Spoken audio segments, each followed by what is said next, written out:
Rizki kita sudah dijamin. Wa ma min dabbatin fil ardi illa 'ala Allahi rizquha. Semua makhluk di bumi Allah yang tanggung rizkinya.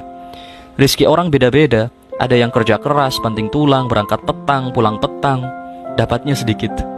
Ada pula yang nyantai, rebahan, tiktokan, ternyata dapat waris miliaran karena dia anak sultan. Jangan iri. Alladzi li ghairik la yasil ilaik walladzi qussim lak hasilun ladaik. Rizki yang telah ditentukan untuk orang lain tak akan kau peroleh sekeras apapun kau mengejarnya. Dan rizki yang telah ditentukan untukmu, bagaimanapun caranya akan datang kepadamu. Rizki tiap orang beda. Seperti kita mancing di kapal yang sama, padahal lautnya sama, pancingnya sama, umpannya sama, bahkan jorannya pun sama. Hasilnya beda. Itulah rizki.